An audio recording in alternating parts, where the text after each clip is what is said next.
আমি এখন আপনাদের যা বলবো তা আপনারা বিশ্বাস করবেন কি, নাকি ভাববেন আজ আমি আপনাদেরকে কোনো গাঁজাখুরি গল্প শোনাতে এসেছি? ডোনাল্ড ট্রাম্প, হ্যাঁ, দ্য ডোনাল্ড ট্রাম্প, যে লোকটা সকালে ঘুম থেকে উঠে ইরানকে পৃথিবীর ম্যাপ থেকে মুছে ফেলার হুমকি দেয়, সেই ডোনাল্ড ট্রাম্প আজ ক্যামেরার সামনে এসে ইরানকে বলছে থ্যাংক ইউ, ধন্যবাদ ইরান। কি আপনার মাথা ঘুরছে তো? আমারও ঘুরেছিল, কিন্তু দাঁড়ান, আসল শকটা তো এখনও বাকি। ট্রাম্প বলছেন তিনি ইরানে হামলা করা বন্ধ করে দিয়েছেন, কারণ তার হৃদয় গলে গেছে।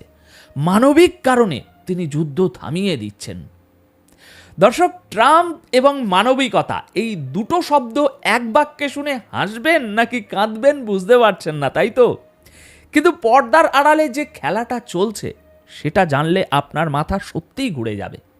একদিকে ট্রাম্পের এই নাটকীয় ধন্যবাদ, আর অন্যদিকে ঠিক এই মুহূর্তেই ইরানে উদ্ধার হয়েছে 60,000, আবারও বলছি 60,000 প্রাণঘাতী অস্ত্র। আর তেলাবিব থেকে একটা ফোন কল গেছে ওয়াশিংটনে, যেখানে ইসরায়েলের প্রধানমন্ত্রী বেঞ্জামিন নেতানিয়াহু, যাকে আমরা লৌহ মানব ভাবি, তিনি কার্যত কাঁপছেন। কেন ট্রাম্প হঠাৎ এত দয়ালু হলেন? কেন ইসরায়েল ভয়ে কুঁকড়ে আছে? আর ইরানের এই 60,000 অস্ত্রের পাহাড় কাদের জন্য জমানো হচ্ছিল? দর্শক, আজ তারিখ 18 জানুয়ারি 2026। সারা পৃথিবী গত 48 ঘন্টা ধরে দম বন্ধ করে বসেছিল। সবাই ভাবছিল এই বুঝি শুরু হলো। আমেরিকার এয়ারক্রাফট ক্যারিয়ারগুলো একদিকে পজিশন নিচ্ছে, অন্যদিকে মিসাইল লোড করা হচ্ছে। ঠিক এই উত্তপ্ত মুহূর্তে ডোনাল্ড ট্রাম্প তার সোশ্যাল মিডিয়া প্ল্যাটফর্ম ট্রুথ সোশ্যালে একটা পোস্ট করলেন। পোস্টটা পড়ার পর পলিটিক্যাল অ্যানালিসিসরা চশমা খুলে লেন্স মুছতে শুরু করলো। তারা কি সবাই ঠিক পড়ছেন? ট্রাম্প লিখলেন, ইরানের লিডারশিপ 800 জনেরও বেশি মানুষের ফাঁসি কার্যকর করার কথা ছিল লিডারশিপের, কিন্তু তারা সেটা থামিয়ে দিয়েছে। আমি তাদের এই সিদ্ধান্তের প্রতি গভীর শ্রদ্ধা জানাই। Thank you Iran. মানে ট্রাম্প বাবু, আপনি সিরিয়াস তো? আপনি একটা পূর্ণাঙ্গ সামরিক হামলা, একটা সম্ভাব্য বিশ্বযুদ্ধ থামিয়ে দিলেন কারণ ইরান 800 জন কয়েদির ফাঁসি স্থগিত করেছে।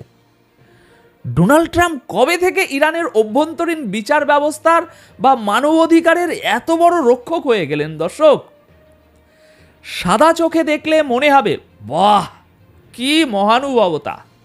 কিন্তু দর্শক, আমরা যারা জিও পলিটিক্স নিয়ে নাড়াচাড়া করি, আমরা জানি যখন কোনো সুপার পাওয়ার মানবিকতার দোহাই দেয়, তখন বুঝে নিতে হবে ডাল মে কুছ কালা নেহি, পুরা ডাল হি কালা হে। ট্রাম্প হোয়াইট হাউসের বাইরে এসে রিপোর্টারদের বুক ফুলিয়ে বললেন, আমাকে কেউ থামায়নি, আমি নিজেই নিজের বিবেকের ডাকে এই হামলা থামিয়েছি। যান গিয়ে রিপোর্টে পড়ে আসুন এই কথাগুলো বলেছে কিনা। তিনি দাবি করেছেন ইরানের এই 800 ফাঁসি না দেওয়াটা তাকে এতটাই ইমোশনাল করে দিয়েছে যে তিনি বোমারু বিমানগুলোকে ব্যাক গিয়ারে আনতে বাধ্য হয়েছেন। কিন্তু প্রশ্ন হলো, এই গল্পের ভিলেন কে আর ভিকটিমই বা কে? আসুন ট্রাম্পের এই দয়ার লেয়ারগুলো একটা একটা করে খুলি। দেখুন, ট্রাম্প যতই ক্রেডিট নিক না কেন, আসল ঘটনা সম্পূর্ণ উল্টো। আমাদের কাছে যে রিপোর্ট আছে তা থেকে একটা ভয়াবহ চিত্র উঠে আসছে। এই হামলা ট্রাম্প থামাননি, এই হামলা থামাতে বাধ্য করা হয়েছে। সেটা করেছে খোদ ইসরায়েল। অবাক হচ্ছেন তাই তো? হওয়ারই কথা। বেঞ্জামিন নেতানিয়াহু, যিনি সবসময় আমেরিকার কাছে যুদ্ধ ভিক্ষা চান, তিনি কেন এবার যুদ্ধ আটকালেন?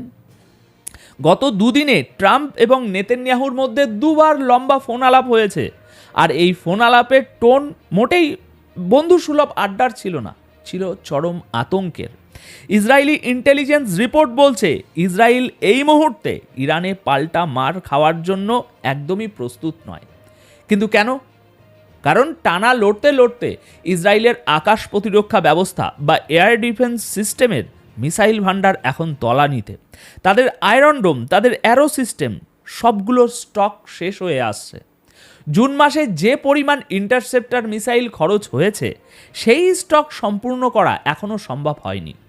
নেতানিয়াহু ট্রাম্পকে পরিষ্কার বলেছেন, ডোনাল্ড প্লিজ এখন না, এখন মারলে আমরা মরে যাব। আমাদের ডিফেন্স সিস্টেম রিফিল করতে দাও, তারপর দেখা যাবে। কিন্তু ট্রাম্প তো ট্রাম্পই, তিনি কি পাবলিকালি এসে বলবেন যে ভাই সব ইসরায়েলের মিসাইল শেষ, তাই আমি ভয়ে হামলা করছি না? তাহলে তো আমেরিকার দুর্বলতা প্রকাশ পাবে।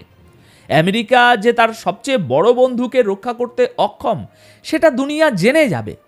তাই ট্রাম্প খেললেন তার সিগনেচার মাস্টার স্ট্রোক। তিনি পুরো বিষয়টাকে ঘুরিয়ে দিলেন। তিনি বললেন, না না না না, আমি দুর্বলতার কারণে থামিনি, আমি তো মহৎ। আমি 800 মানুষের জীবন বাঁচানোর পুরস্কার হিসাবে যুদ্ধ থামালাম। দর্শক, একেই বলে পলিটিক্যাল জিনিয়াস। সাপও মরল, লাঠিও ভাঙল না। নেতানিয়াহুর ইজ্জতও থাকলো, আবার ট্রাম্প নিজেকে শান্তির দূত হিসেবে দুনিয়ার সামনে জাহির করলেন। এখন একটু ট্রাম্পের সাইকোলজিটা বুঝুন। লোকটা নিজেকে পৃথিবীর সেরা ডিল মেকার মনে করেন। তিনি নিজেকে এমনভাবে প্রজেক্ট করেন যেন তিনি কারো কথা শোনেন না। তিনি যা করেন অন্তরাত্মার ডাকে করেন। কিন্তু যখন সাংবাদিকরা তাকে চেপে ধরল, মিস্টার প্রেসিডেন্ট, আপনাকে কি আরব দেশগুলো বা ইসরায়েল চাপ দিয়েছে যুদ্ধ না করার জন্য? ট্রাম্পের বডি ল্যাঙ্গুয়েজ দেখার মতো ছিল। তিনি সরাসরি বললেন, আমাকে কেউ কনভিন্স করতে পারে না, আমি নিজেই নিজেকে কনভিন্স করেছি। কি অদ্ভুত ভণ্ডামি, তাই না? গতকাল পর্যন্ত যে লোকটা আগুনের গোলা ছোড়ার প্রস্তুতি নিচ্ছিল, সে আজ বলছে ইরানের একটা পদক্ষেপে তার মন গলে গেছে। আসলে ট্রাম্প চাইছিলেন না এই যুদ্ধের দায়ভার তার কাঁধে আসুক, এমন একটা সময়ে যখন জয়ের কোনো গ্যারেন্টি নেই। আমেরিকার কাছে এই মুহূর্তে মিডল ইস্টে পর্যাপ্ত সেনা নেই, পর্যাপ্ত রসদ নেই যে তারা ইরানের মতো একটা বিশাল দেশে ঢুকে তাদের শাসন ব্যবস্থা বদলে দেবে। ইসরায়েলি মিডিয়াগুলোই এখন বলছে ট্রাম্পের এই হামলা বাতিলের সিদ্ধান্তটা হয়তো পার্মানেন্ট না, কিন্তু বর্তমান পরিস্থিতিতে আমেরিকার হাতে ইরানের ক্ষমতা উল্টে দেওয়ার মতো শক্তি ওই অঞ্চলে নেই। তাই ট্রাম্প এখানে একটা ফেস সেভিং এক্সিট নিলেন। তিনি ইরানকে বললেন, তোমরা ফাঁসি থামালে, আমি যুদ্ধ থামালাম। এর মাধ্যমে তিনি ইরানকেও একটা বার্তা দিলেন যে দেখো, আমি চাইলে কথা বলতে পারি, আবার মারতেও পারি। এটাকে ডিপ্লোম্যাসির ভাষায় বলে ক্যারেট অ্যান্ড স্টিক পলিসি। এখন আসুন গল্পের সবচেয়ে ভয়ঙ্কর পার্টটায়, যেটা নিয়ে মেন স্ট্রিম মিডিয়া খুব কম কথা বলছে। ট্রাম্প যখন ওয়াশিংটনে বসে থ্যাংক ইউ বলছেন, তখন তেহরানের রাস্তায় কি ঘটছে জানেন? ইরানের সিকিউরিটি ফোর্স একটি বিশাল অপারেশন চালিয়েছে। তারা দাবি করছে তারা ইসরায়েলি গোয়েন্দা সংস্থা মোসাদের সাথে যুক্ত একটি ভয়ঙ্কর সন্ত্রাসী নেটওয়ার্ককে পাকড়াও করেছে। আর তাদের কাছ থেকে কি উদ্ধার হয়েছে শুনলে আপনার লোম দাঁড়িয়ে যাবে। 60,000 অস্ত্র। ভাই, 60,000 অস্ত্র দিয়ে একটা ছোটোখাটো দেশের সেনাবাহিনী তৈরি করা যায়। এগুলো কোনো খেলনা পিস্তল নয়, এগুলো অ্যাসল্ট রাইফেল, গ্রেনেড এবং আরবান ওয়ারের জন্য তৈরি বিশেষ ইকুইপমেন্ট। ইরানের দাবি মোসাদ এই গ্রুপটিকে শহরের ভেতরে মানে ঘনবসতিপূর্ণ এলাকায় যুদ্ধ করার জন্য ট্রেনিং দিচ্ছিল। প্ল্যানটা ছিল খুব সিম্পল কিন্তু ডেডলি। ইরানের ভিতরে যে সরকার বিরোধী ছোটোখাটো বিক্ষোভ বা প্রোটেস্ট হয়, সেগুলোকে কাজে লাগিয়ে একটা সিভিল ওয়ার বা গৃহযুদ্ধ বাঁধিয়ে দেওয়া।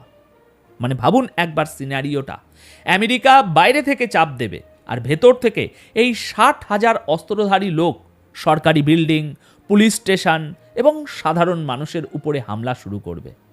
তখন ইরান সরকার কাকে সামলাবে? বাইরের শত্রুকে নাকি ঘরের ভেতরের শত্রুকে? এই 60,000 অস্ত্রের চালান ধরা পড়া প্রমাণ করে যে যুদ্ধটা শুধু মিসাইল দিয়ে হচ্ছে না, যুদ্ধটা হচ্ছে ছায়ায়। ট্রাম্প হয়তো সাময়িকভাবে বিমান হামলা থামিয়েছেন, কিন্তু ইসরায়েল এবং আমেরিকা ইরানের ভেতর থেকে রক্তক্ষরণ করার প্ল্যান কিন্তু বাদ দেয়নি। এই অস্ত্রগুলো যদি সাধারণ মানুষের হাতে পৌঁছাতো, তবে আজ তেহরানের রাজপথ রক্তের নদী হয়ে যেত। ইরান সরাসরি অভিযোগ করেছে এই পুরো ষড়যন্ত্রের ব্লুপ্রিন্ট ওয়াশিংটন এবং তেলাবিবে তৈরি, এবং ট্রাম্পের এই শান্তির নাটক হয়তো এই গোপন অপারেশনের ব্যর্থতা ঢাকারই আর একটা কৌশল। তাহলে দর্শক, পুরো ছবিটা এখন আপনাদের সামনে পরিষ্কার। 1, ট্রাম্পের থ্যাংক ইউ একটা সাজানো নাটক। 2, আসল কারণ হলো ইসরায়েলের মিসাইল ভান্ডার শূন্য এবং তারা ইরানের পাল্টা মারের ভয়ে ভীত। আর 3, পর্দার আড়ালে মোসাদের 60,000 অস্ত্রের কু করার চেষ্টা ব্যর্থ হয়েছে।